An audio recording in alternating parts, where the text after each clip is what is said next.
Good morning. Welcome to today's meeting of the Public Service Commission. Yesterday was a relatively historic day in the Commission's history as we issued an order that is going to modify, on a voluntary basis, the way the Commission sets rates for its electric and natural gas utilities. The Commission yesterday determined that there are several benefits associated with multi-year rate plans, and we created a pilot process to allow one utility to serve as the test case.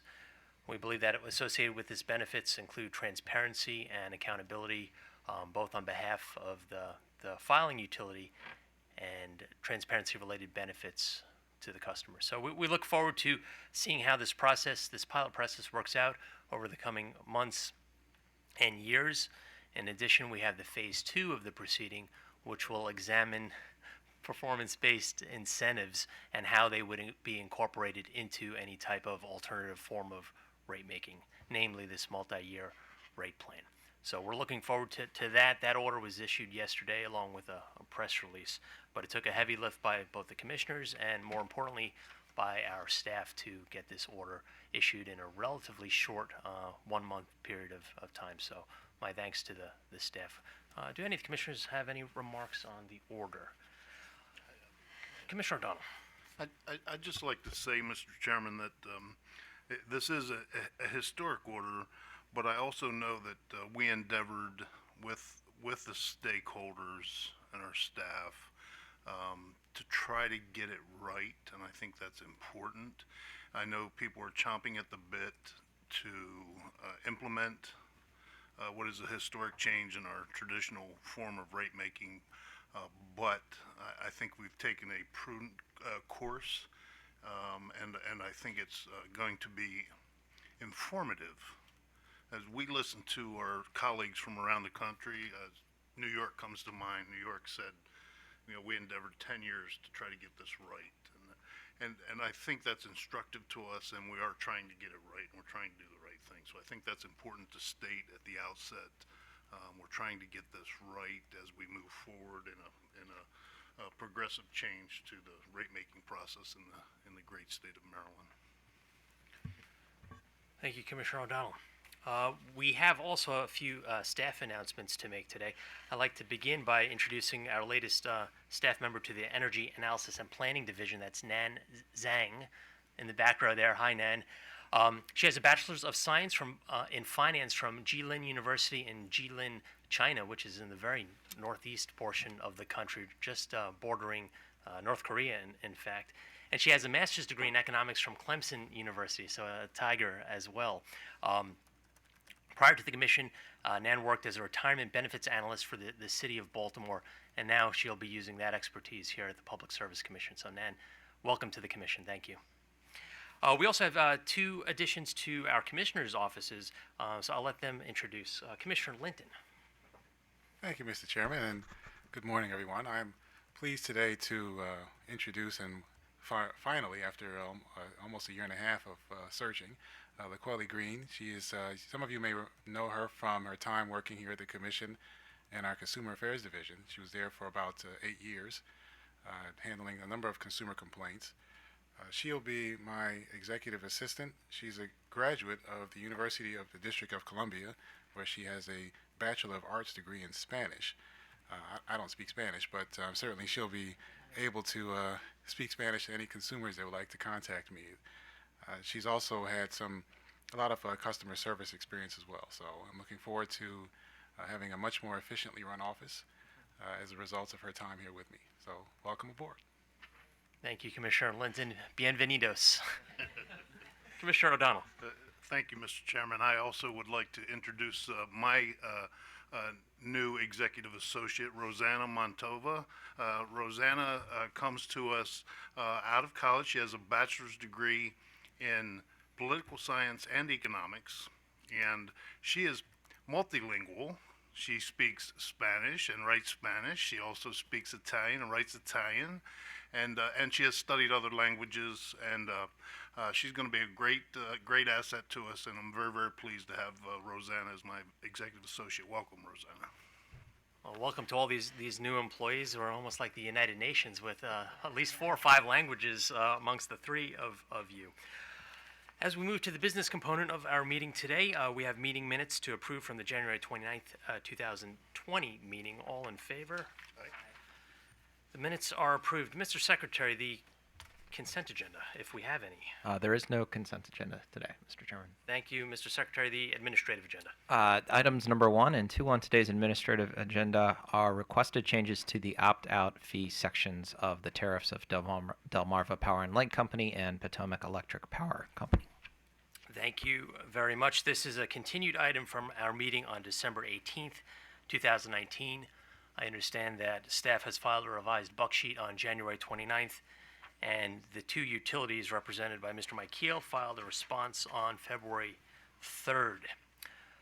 Before us, we have a proposal that was made by the PHI companies, both Delmarva and Pepco, back on July 25th of last year to revise its tariff to reflect that the default option for the opt-out meters would be a solid-state meter instead of the existing tariff language requirements for an ERT or AMR meter.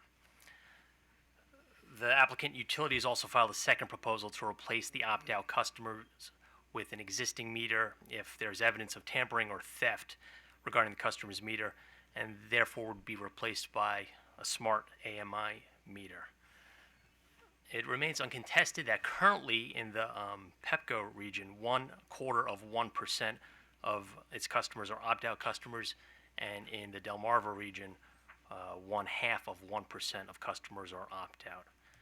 It's also uncontested, and if I'm wrong, please interrupt. It's uncontested that PHI's practice since 2014 is not in compliance with its tariffs, but counsel for PHI disputes staff's claim that PHI is in violation of the Commission's order, namely Order 86-200, which was issued in February of 2014. Counsel for PHI at the December meeting admitted that he only became aware of the inconsistency upon receipt of the determination in the Garrick matter, and accordingly filed revised tariff pages in July to align the practice of his reading and the company's reading of the 2014 order with the two companies' existing practice. Staff in their original buck sheet initiated a request for a show cause proceeding and the possibility of assessment of a civil monetary penalty for the alleged tariff violation, and also recommended the replacement of all solid-state meters in both territories with ERT meters at cost to utility shareholders. As I noted, staff filed their amended buck sheet on January 29th. I reviewed Order 86-200 back in 2014, and in this Commissioner's opinion, it's clear that the residential customers and the small commercial customers only had two options in that order. And that was either to take a smart meter or to retain the legacy meter, not to replace the legacy meter with another solid-state meter.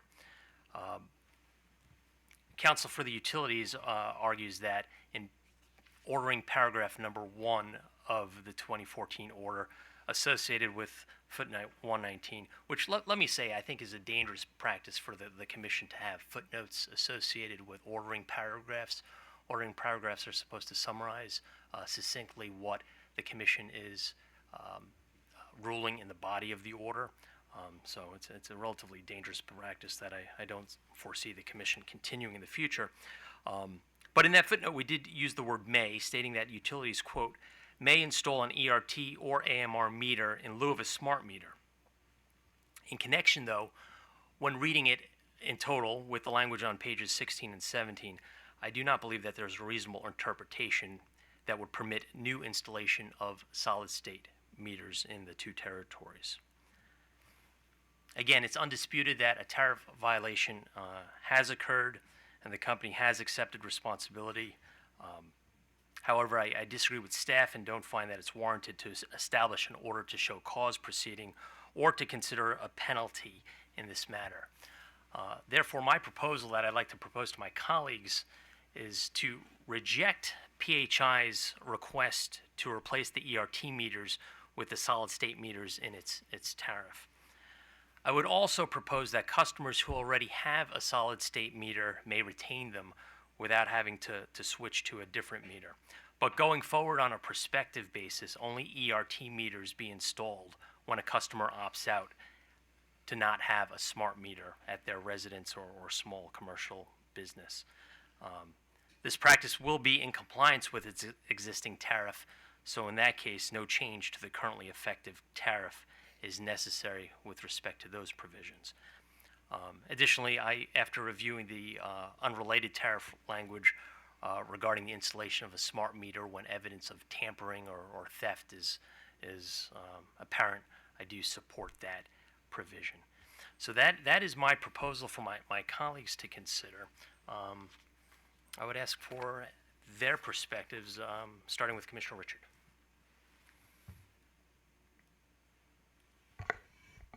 Well, yes, Mr. Chairman. I mean, after we did have a chance to review the record, I believe that was what we all came to the conclusion that was the right path forward. So yes, I continue to support that proposal. Okay, Commissioner O'Donnell.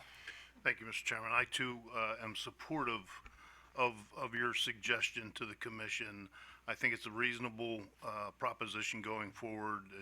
It protects the resources of the company, recognizes that the company did own this issue and it's greatly appreciated.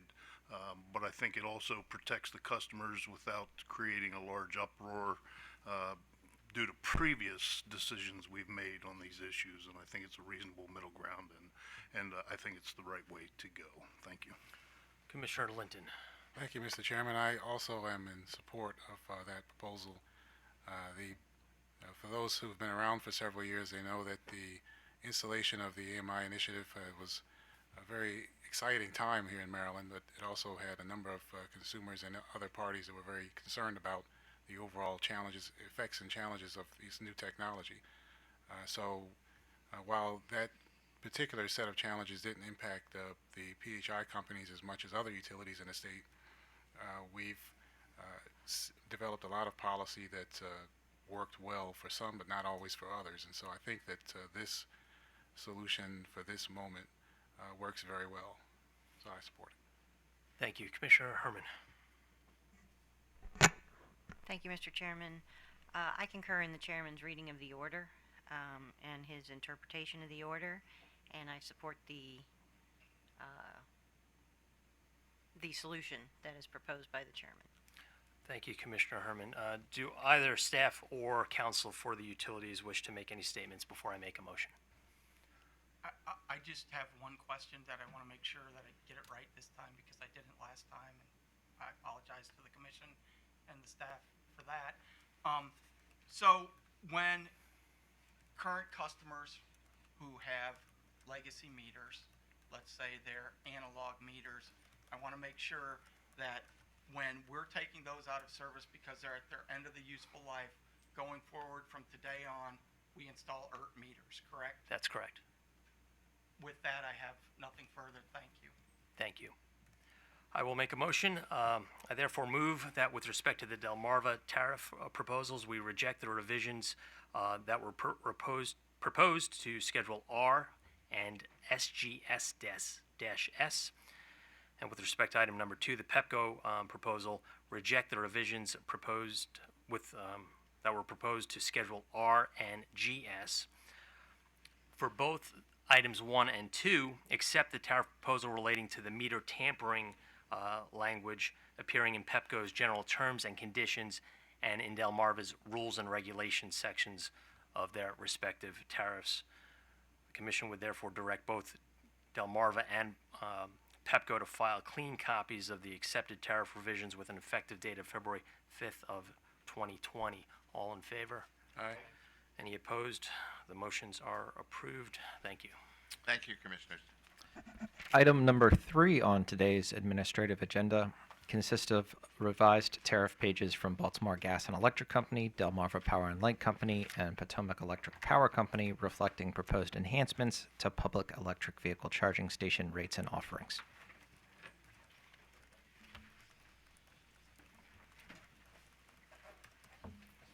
We have a representative of People's Council at the table.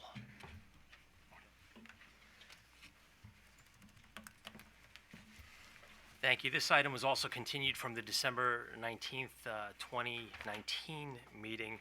Parties were permitted to file any responsive pleadings by January 22nd. I believe everybody at this table has taken the opportunity to do so.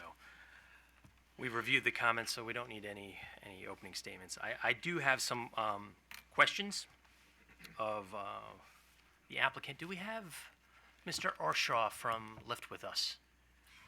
Chairman Stanek, we do have a representative from Lyft here. Corey Urshow was on vacation, so he sent somebody instead. Okay, thank you. And is that the gentleman right behind you? Thanks. Funsho Owolabi. Mr. Olabi, I will have some questions for you as well, so if you'd like to take the podium, Mr. Michael, you could be seated. So in reviewing BGE's revised supplemental tariff filing that was made on January 22nd, I got a better understanding of the Lyft proposal, where the $500,000 is going to. And it's my understanding that it's a vehicle purchase incentive. Is that correct?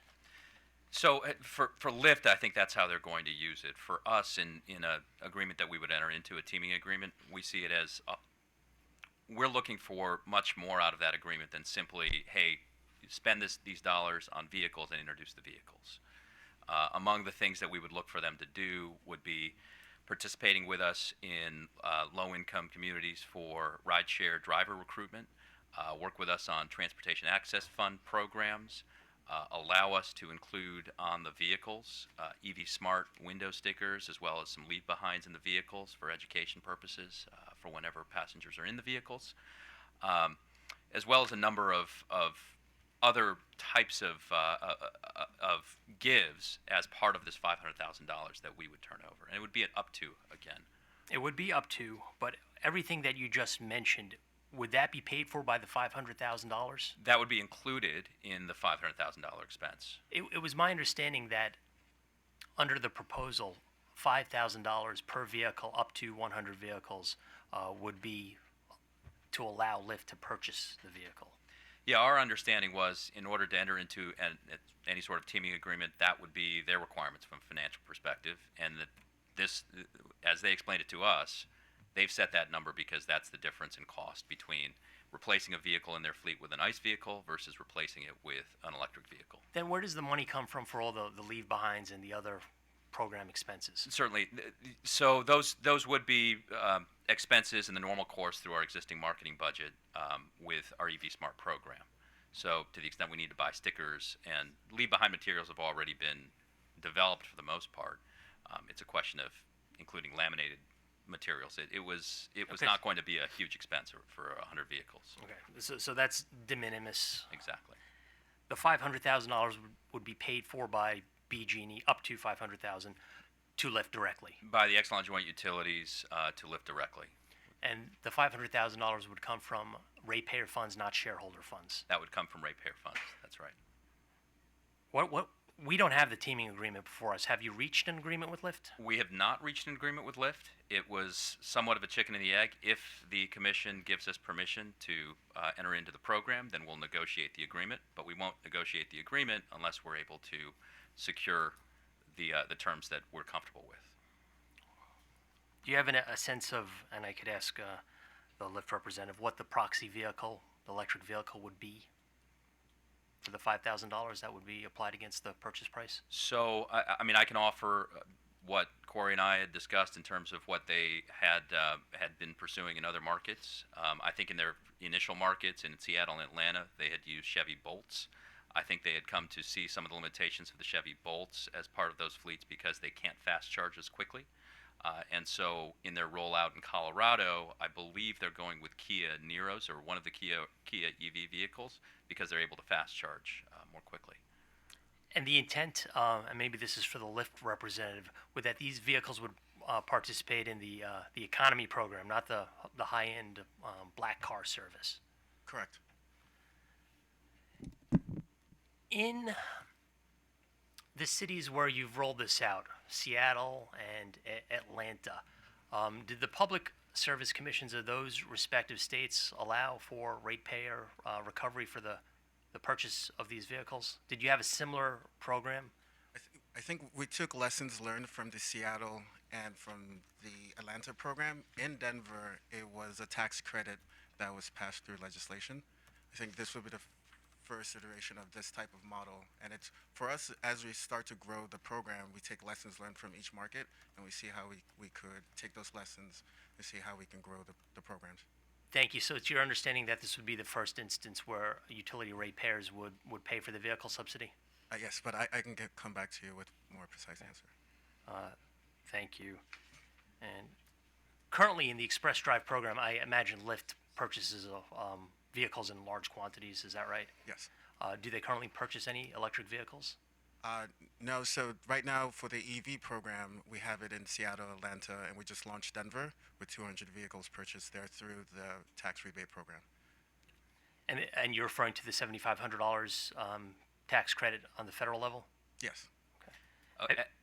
If I could just clarify that, it's the $7,500 tax credit at the federal level, as well as in Colorado, they allowed businesses to take advantage of an additional tax credit, which gave Lyft the cost parity that it needed to introduce electric vehicles into its express drive fleet there. So it was in addition to the federal incentives.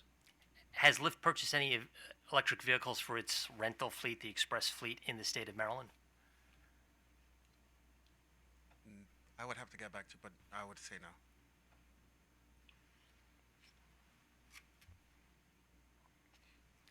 I'm probably as big a supporter as anybody for electric vehicles and the rollout, but what I've heard so far is somewhat concerning in the respect that the utility would effectively be writing a check based on ratepayer funds to purchase vehicles. And my concern is that I'm not sure where these vehicles are going. They could be going to Dulles Airport, and they oftentimes cross state lines. I appreciate the innovative approach and this thoughtfulness of what both the utility is considering in terms of innovation and Lyft's willingness to participate. However, we're talking about a company. I was listening on Bloomberg this morning coming up the road. I believe Lyft is going to be announcing its corporate earnings on Tuesday of next week, and they said that last year they had revenues of $3.5 billion. Has there been any consideration, just in terms of good corporate standing, to have either Exelon Company or Lyft Company shoulder the $500,000? I can speak from Exelon Company's standpoint. We haven't had that discussion in terms of using shareholder dollars for a program like this. We did see that there was immediate value for us when it came to marketing, specifically for our EV Smart programs, at marketing, and then in addition through the analysis that we performed with Gable and Associates for utilization of these systems. We saw it as a prudent use of, particularly with those numbers, a prudent use of ratepayer dollars because they're likely to have a return on those dollars in less than 4 years or in just over 4 years. Okay, Mr. Gupta, can you explain that to me? Because I read the Gable report, and it said that the $500,000 to Lyft would pay for itself in anywhere between a year and a half and about 3.5 years. Pay back to who? Yeah, I can not to certainly explain ratepayers, that. right? And, Okay. and I can let me first just address that timing because staff in between, and they've been really great to work with here. They had some questions about the analysis that Gable performed, and they asked whether the costs of energy were included in the analysis, and we said that it wasn't. It was initially done as simple, just net revenue, how are revenues going to change with this program. So in response to staff, Gable went back and included the cost of energy as well, and based on redoing the analysis, the magnitude of change is still the same in terms of seeing an increase of about 48% more utilization of the stations, DC fast charging stations, and an increase in revenues of about 32%. But the firm dollars and the payback periods change, and the payback period changes to just over 4 years. In terms of what that payback represents, that 4 years, it is spending the dollars now is going to drive additional revenues on the DC fast charging infrastructure. Those increased revenues are going to offset the costs of the overall program, right? So those increased revenues would be included in an overall benefits cost analysis. What we would see is that the stations would be utilized more, and the cost for those stations would come down. The residual cost of those stations, given that the revenues from charging sessions would be offsetting the cost of the infrastructure. It's going to be hard to track, and I think that staff noted in their buck sheet that following these dollars will be difficult to figure out what the payback is for the $500,000. It seems a lot more So, complicated. I can actually speak to that too. We've spoken to our network provider, and they've assured us that it'll be very easy to track who is charging when and where, in order to determine how much of these charging sessions are due to are being done specifically by the Lyft vehicles when they're at these stations. So we should be able to track that very clearly in terms of additional charging sessions that are due to these Lyft stations How will you know it's a Lyft vehicle charging? through the RFID cards that So the are Lyft- provided to Lyft. Lyft drivers driving an express vehicle will be required to use an RFID. That's right. How many DC fast charging stations has BGE rolled out since we approved the program a year ago? So, so far we have, I believe the number is 3. Is that right? I actually have our EV Smart program manager here as well, and she can probably speak to that. I think it's- Ms. Gronke, good to see you again. Hi, nice to see you. Good morning, Christy Fleischman-Gronke with BGE. We had one DC fast charger live through the end of 2019, but we're currently in construction with a little over 5 DC fast chargers that will be live in the next few weeks. And an additional one went live on Monday, I believe, as well, right? Yes. Where are those two located? In 2019, we installed a level 2 charger in Annapolis and Truxton Park, and then we installed 2 level 2s and a DC fast charger in Carroll County at the Carroll County office building. And then we are currently working on charging stations at the Ripken Stadium, a few libraries in Howard County, Aberdeen City Center, and a few other locations that I'm sure I'm not thinking of. Thank you. So just to be clear, just one DC fast charger has been rolled out so far. In 2019, we had one go live earlier this week at Miller Branch Library in Howard County, and then we're under construction with several more. At the Ironbird Stadium, we'll have 2 DC fast chargers, and we're working on several other sites that include the DC fast chargers. Okay, thank I you. think importantly, BWI is among those additional sites as well, both at the rideshare lot there as well as at the cell phone lot. Well, those would be very important places to site these chargers if we're going to be attracting Lyft drivers. But the fact that we currently only have 2 fast chargers, which I don't expect Lyft Lyft drivers to be using the level 2 chargers. They're not going to sit there for 8 hours tanking up. The fact that we have one now in Carroll County and one somewhere else, and none in Baltimore City, where large portions of the LMI community live. I'm not convinced that this program is in the shape that I could support at this time. With respect to the other program, the multi-vehicle discount for 25% off, that would drop the rate to about 25 cents per kWh. Is that right, Mr. That's Gupta? 25.5 cents. I concur with the position of Staff Counsel and OPC that the Gable report provided sufficient analysis, notably in response to Commissioner O'Donnell's concerns of how did we pick 25% versus 30 or 12. Although, Mr. Murchie, I read your pleading, and I am somewhat sympathetic to the private developers who are out there. Just taking a look at the PlugShare app this morning, I saw many of your parties that you represent as counsel for today listed, and I was trying to find the BGE chargers, and I couldn't find any of them, at least in Baltimore City, Baltimore County. But I am hopeful that they'll be rolled out, as Ms. Gronke said, in the 2020 and beyond. So, Mr. Murchie, do any of your companies that you're representing today, the 4 of them, offer discounts to fleets or parties that have more than one EV? Certainly, Chairman. First of all, 2 clarifications. One, I am not an attorney. I use counsel liberally, a representative on behalf of the company. Appreciate it. Undergraduate degree in forestry and an MBA. Second, I am here today representing exclusively EVgo. We were able to file jointly, but not able to coordinate verified. So, Thank you for clarifying. speaking as EVgo, yes, we have worked with rideshare companies including Lyft Express Drive, in cities where they have made deployments in a coordinated fashion to build out infrastructure alongside that. As you pointed out, rideshare drivers are unusually DCFC dependent as compared to retail drivers, even multi-user dwelling retail drivers. They tend to fast charge once a day, twice a day, whereas a typical user may do so, once or twice a month. So they are actually fairly central to our expansion plans and our business plans in many areas, and we do offer a discount with them. That's a privately negotiated discount between usually Lyft and EVgo directly negotiate what amounts to a volume plan.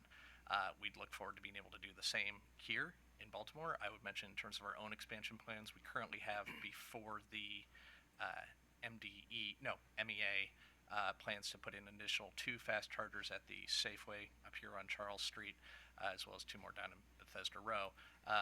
Those are to satisfy immediate contractual requirements we have with Nissan North America. For the rest of our expansion plans in Maryland, which are fairly considerable, we're waiting for Volkswagen settlement funding, which I most recently hear from MDE should be out in something like April. So that's the summaries of EVgo's expansion plans. We do offer discounts to rideshare companies. We find their demand central to our business planning, and we tend to, and have proven in Atlanta and Denver, that we can expand our network in response to that demand. Do you have contracts, just if you could reveal, with Lyft or Uber, any of the ride sharing companies? Lyft, yes. Okay, all right. So you would be almost competing on discounts with BGE. We'd be directly competing with BG&E in this case. I recognize the concerns articulated in your pleading. I also recognize this is a pilot. We're still trying to figure out some unknowns. But on balance, the support provided by the report did convince me to be supportive of the utilities proposal today. Let me turn to my colleagues if they have comments. Commissioner Richard. Thank you, Mr. Chairman. Let's see, I think you covered some of the questions, but I am interested just from the company standpoint and just talking about the vetting process, because similar to the chairman, I'm very interested in the innovative programs, and I do know, going back to our original order, we did decline to accept a lot of those programs at that time. I think there were about $15 million, $16 million worth of proposals, but we said that we would consider them on an ongoing case-by-case basis. So it does concern me at this point that we've had several come to us, but we've really not been able to really act because there are legitimate questions that have been outstanding. So what is the vetting process now that you're going through? Are you talking to the other stakeholders? Is there are you requesting a convening of the work group? Is ZVIC involved? Because again, what I find troubling here is very interesting proposal, but it's not being supported by important state organizations like MEA. So can you just help me to understand what? Yeah. Why are we getting this kind of input? In the vetting process, and instead of just learning here that they do not support the program. Well, we certainly did try to take efforts with this particular proposal, specifically the Lyft rideshare proposal, to meet with stakeholders, communities that we serve, NGOs that would work with us on some of the access programs that we talked about, chambers of commerce that are throughout PHI's and BG's territory, as well as with the network providers ahead of time, asking them about the proposal and what their thoughts were, and we'll continue to do so as new ideas come up. We thought that we had taken a measured approach there and driven the support and made sure that that support was vocalized in our initial filing as well, through letters of support, since not all those parties can be there in the hearing room all at once.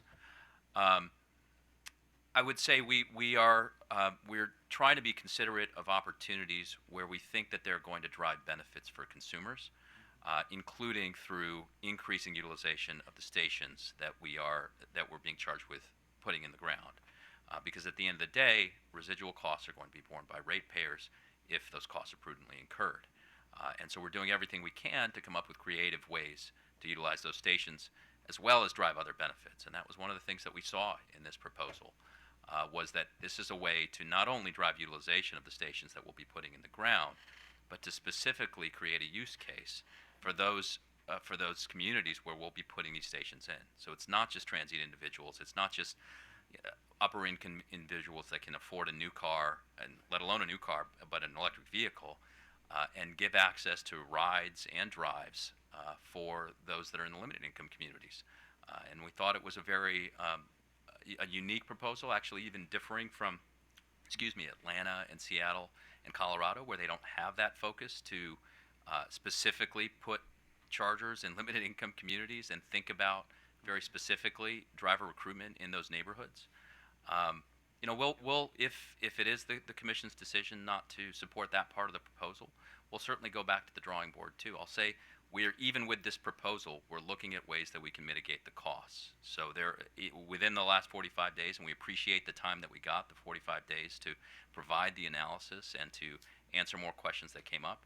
But we also came across some potential grant opportunities that could help us buy down those costs specifically, so that ratepayers aren't bearing the full costs. And thank you for that answer. And this is the kind of information I think it would be great to have, with the conversation with the other parties, particularly those in the PC 44 work group, or however we're defining this EV portion of the PC 44 work group, because it would be helpful for me to be able to, I'm convinced, but I think I'd like to really know that this is supported by the other members of the EV stakeholder community, so that when I read all the filings, I don't, see the MEA opposes it. They seem to like the concept, but they oppose this particular proposal. So I would just offer that, and I'd also offer that to staff. But if you can think about how we can better this process, so that when we get the proposal, it is already, these arguments have been made to the other members of the stakeholders, and we can hopefully, take action on something that is somewhat consensus.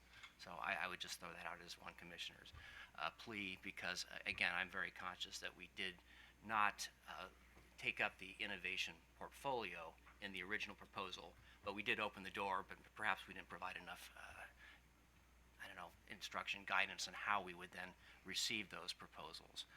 And then I also, you did address, it is good to hear that the utilities are considering how shareholders can also contribute to these programs. And so that's another, it's good, this is going to benefit not only the state, but it's going to benefit the utilities as well, as we expand the electric customer base. And so hopefully in this pilot phase, the utilities can be a full partner with the state and trying to get these innovative proposals forward. And I was going to ask then the company, Lyft, do I understand in this particular proposal that the subsidy was to help pay for the car, the difference, the delta in the car, Yes. but for the purpose of helping the leasee of the car. Is that correct? Yeah, so the price is baked into the rental program. And to speak a bit more about the Express Drive program that we have currently in Maryland, we know that 58% of our rides happen in low-income communities, and about more than 50% of those communities identify with the minority group. So speaking back to what was said earlier, I think the most important thing about the Express Drive program is for folks who want to earn extra income but do not have access to a vehicle, how can we get EVs that traditionally are not accessible to folks who are lower income to have an opportunity to participate in a good program that is sustainable and allows us to actually bring EVs to those communities? A lot of folks who participate in an Express Drive program are from your community. They usually complete offer rides within the community, so that's why, back to the chair's comments, I think the majority of the rides will happen within the Maryland community, and I think it's a good benefit that we're able to at least pilot and see how can we continue to grow our EV program across the country. Yeah, it does seem like a very innovative idea. I mean, have you considered, since you're really trying to I guess, incentivize or to help pay the any hurdles for the driver to I guess, design this so the incentive is going to the driver to help pay whatever the difference in the lease cost is, rather than to the car. Because I think from a perception standpoint, that might be a little more palatable to, those of us up here who are also have to look out for the ratepayer interest. I mean, have you considered any of these other types of way to try to achieve the same end of helping these leasees? And also, wouldn't that help better focus and make sure that we're getting the types of leasees that you're seeking for this program proposal? Yeah, absolutely. 100% of the $500,000 goes back into the program, and of that program, within the rental pricing, it is in our interest to ensure that our rental pricing is kept very low to ensure that there's access to the community that usually utilizes the Express Drive program.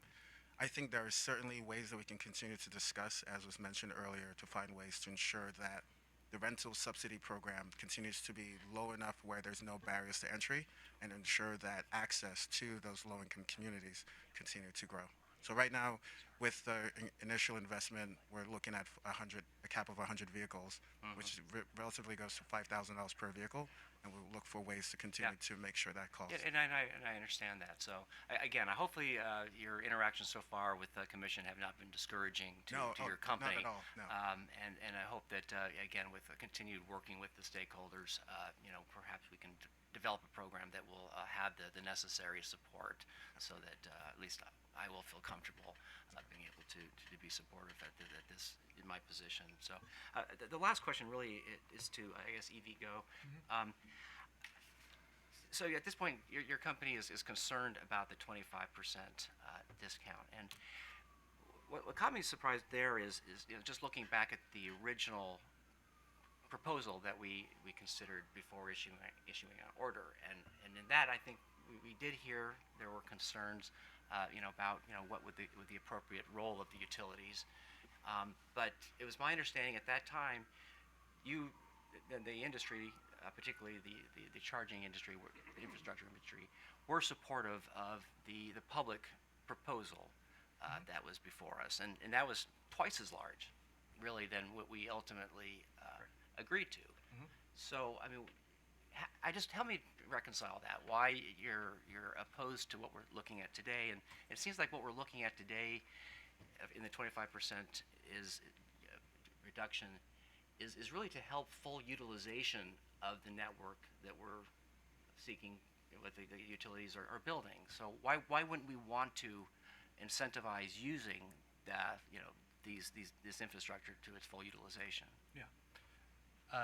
Not to put too fine a point on it, all utility construction of DC fast charging places the public regulated utility using ratepayer funds in direct competition with private sector actors. There is obviously a balance there that can be struck, and in the initial filing, it was our impression that the additional rate reforms that also came along with that, for instance, in particular, the demand charge reform, would provide sufficient spur to the private sector that it would essentially balance out. Yeah, and that's before the commission as well. Yeah, that there would be, yes, there would be additional competition from the regulated utility, but there would also be improved economics on the private side. I, speaking personally, would prefer to see utility more explicitly focused on hard-to-reach populations, to see that be a more explicit requirement, whether geographically or otherwise in the program. The other concern, so that's essentially it. There is a balance, between the additional supply threat and concern from the utilities versus what was going to be a significant benefit on the rate side, and may still be. So that is the balance we are in. This is essentially a discount of the type that we would conventionally negotiate in the private market. The other concern that applies here in this filing that I have not heard mentioned today, and just want to make sure it comes up, is the degree to which other Exelon entities may benefit, particularly Exelon's EV leasing sharing service, Steer, which I believe would be eligible, and which may well be the largest operator of light-duty EVs in Maryland. So it's those two concerns. It's the fact that there is not the relative balance that was in the initial filing here, and similarly, we keep talking about this as the LIFT filing. It applies to all EV fleets, and that concern as well. Okay, well, I hear that, but something that still I took from the original hearing is that even the larger proposal that was the public infrastructure proposal that we halved was still only going to take care of 20% of the gap, in the gap analysis. So it seems like, at this point, in this pilot phase, we want to get as much utilization as possible and still get the adoption rates that having infrastructure was supposed to. So, again, I find some inconsistencies with your company being here today opposing the 25% and what the company supported with the original proposal.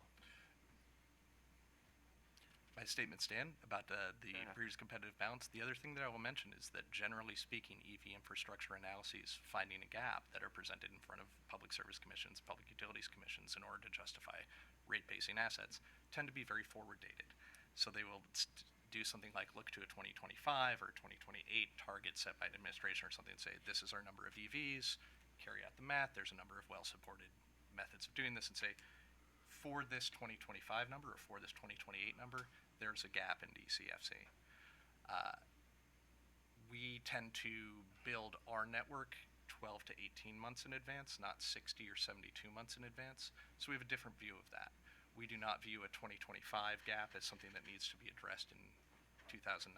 And to be frank, when there are large utility build-out plans, part of what we support is seeing those stretched out, and this was helpful in the initial filing, seeing that those are in fact stretched out over this longer period. So there's very much a time element as well as a magnitude element.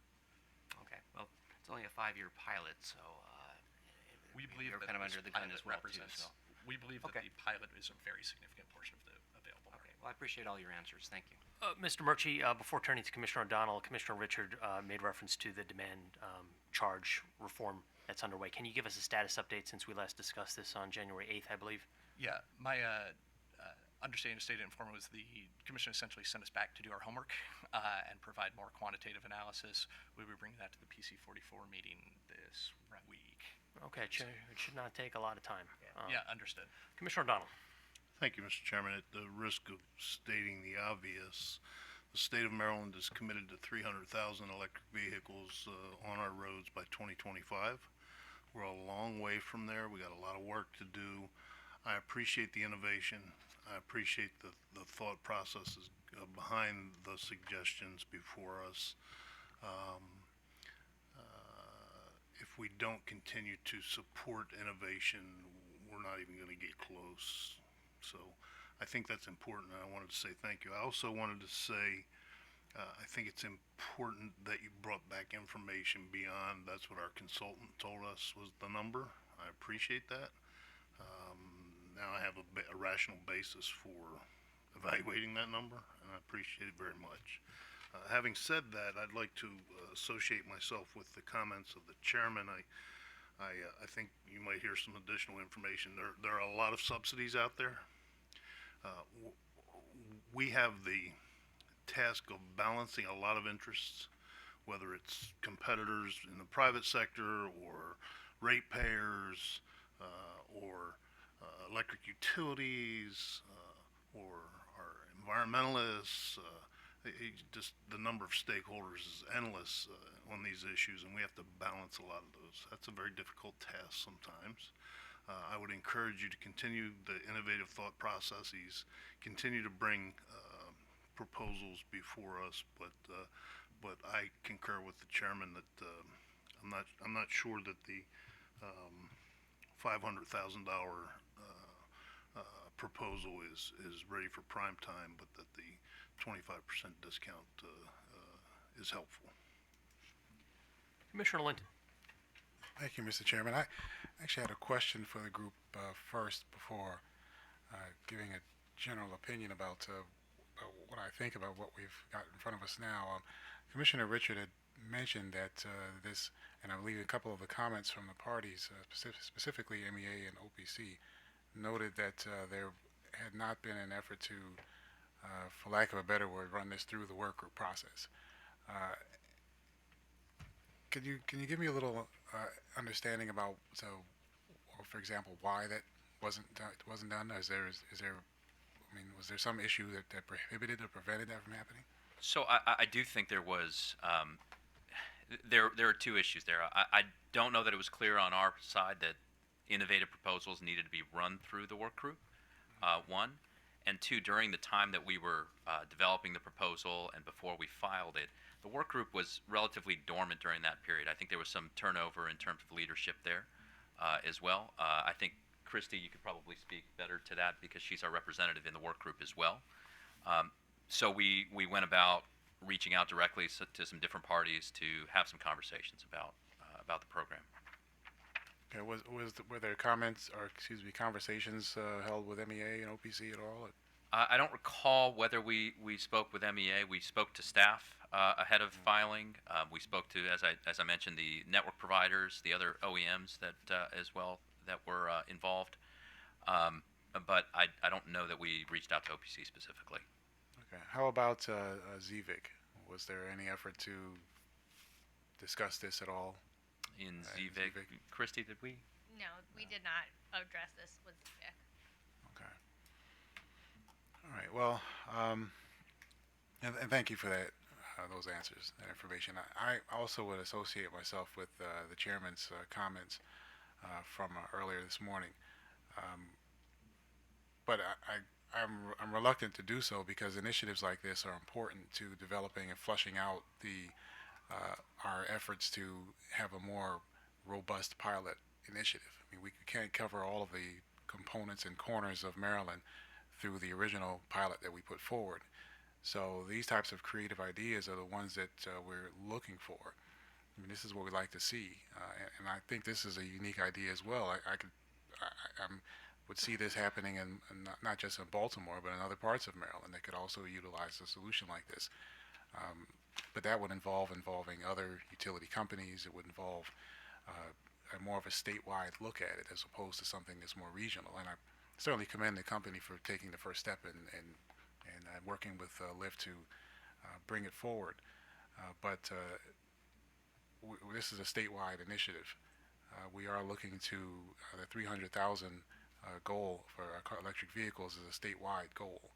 And so to the extent there are ideas or creative concepts that can help us reach that level, it's great to see it brought small first to kind of flush it out some, but at least for me personally, I'm looking for ideas that are going to reach as much of Maryland as we can, because 5 years goes by pretty quick. I mean, I think we're already through the first year. So I know and the vehicle people are starting to purchase them, but we still have a long way to go in order to reach our goal at the end. So I'd encourage you, to the extent my colleagues support it, to encourage you to not only continue speaking about it and talking about it, but to continue looking for those other opportunities that are out there, the grants you mentioned earlier. And I'm sure the MEA has various incentives and resources that may not be available right now, but they may be able to work with you on it to develop it over the course of the next year or two, so that that would also make this initiative more acceptable to not just this commission, but any other parties out there that may have concerns about it at this point. So that's my comments for now. Thank you. Thank you, Commissioner. Commissioner Herman. Thank you, Mr. Chairman. It's my understanding, Mr. Gupta or Mr. Alabi, that there's a federal tax incentive of $7,500. Is that correct? That's right. Right. And then there's a state of Maryland tax for that tax incentive of $3,000. There's an excise tax. There's an excise credit, which I don't know that a company like Lyft can take advantage of. That would Okay. apply to them. So a company like Lyft can't take advantage of the That's right. $3,000 Maryland tax credit. Okay. But if we add the $7,500 and the $5,000, that's $12,500. How much does one of the Kia type vehicles, Mr. Alabi, that you were talking about, how much do those vehicles cost? Oh, I'm not an expert at it. I would have to get those numbers back to you. Right. You think it costs around $30,000 maybe? It's what I've been told, and what I've seen is roughly about 30,000. Right. So that's close to half of the vehicle. I mean, those are incentives of close to half the vehicle. I mean, is that the difference between trying to get for Lyft to buy these lease vehicles? That's a question for myself or for Lyft? it's a question for Mr. Olabi. I mean, because they're the ones purchasing the vehicles. You know, the suggestion of the $5,000 per vehicle is to make up the difference between how much it costs between buying a regular, a gas-powered vehicle versus an electric vehicle. But now we're talking about $12,500. Is that the difference? I think for us, as we start to, so we're the only ride truck company that has a weekly EV rental program across the country. And I think what we have done is look at the cost situation in whether the pilots we have done in Seattle, in Atlanta, and now in Denver. And the $5,000 that we saw in this particular pilot, we saw it as an opportunity to continue to reduce the cost. For us, I'm not sure about that delta. I can certainly get back to you to see of cost parity. But I think it's very important for us to come into the market and launch such a program. As much subsidies as we're able to get to that cost neutrality, I think is where we're trying to head at. Right, and I fully appreciate and support the concept, of trying to reach low income, because I thought this proposal was mostly trying to get to low income areas so that we get electric vehicles in low income areas, Yes. and I fully support that. But what I see in front of me right now is a proposal, Mr. Gupta, that says, hey, we're going to work on trying to get these into low income areas. But there's no metrics reporting on that. There's no suggestion about how we're going to do that. There's no suggestion about how we make sure that those vehicles stay in the low-income areas over a period of time. There's just sort of like some aspirational goals, which are great, but there's no accountability for that $500,000 of ratepayer funds to encourage low-income access and accessibility for that. And so this is one of my problems, because I don't feel like we have enough information about the accountability. There, you say you're going to work on it, but you're asking us to devote ratepayer funding to that. So that's very challenging for me without some requirements sort of saying, okay, well, we're going to do this, but then Lyft has to do this and they have to do that, and there's going to be, some sort of a way to determine that 75% of these vehicles are going to be used in low-income areas, and that's, this is how we're going to enforce that. We don't have any of that, do we? We don't right now, and some of that again was which of these steps comes first: the permission to spend up to, or the agreement with Lyft. So one thing that we'd be happy to work on is pushing Lyft to get to the table and determine those metrics, those promises, and having that in four corners of a document, so that we could potentially come back and answer some of those questions for you with more detail and more firmly. Thank you. I appreciate that. And so that's, for my purposes, I feel like I don't have enough information that would allow me to say there is value in providing ratepayer funding to Lyft, which is a large, as the chairman noted, a large corporation with significant earnings, that gives me enough comfort to make sure that it would be getting to the low and moderate income areas that you are aspiring to. So from my part, I agree with the chairman. Right at this point, I can't support that particular portion of this proposal because I just don't feel like there's enough there on which I can say, yes, this is going to get to that segment of the community and provide exposure to that segment of the community that may not be getting the exposure that it gets today. So I agree with the chairman with respect to that, and I also appreciate very much the support of the 25% discount, and I'm comfortable supporting the 25% discount. Thank you. With that, is there a motion? Yes, Mr. Chairman. With respect to item number 3, I move we accept the tariff pages for filing, direct the companies to file clean copies of the tariff pages with an effective date of March 1st, 2020, and reject the proposal to spend $500,000 on the Lyft EV Express Drive program. All in favor? Aye. Any opposed? The motion is approved. Thank you.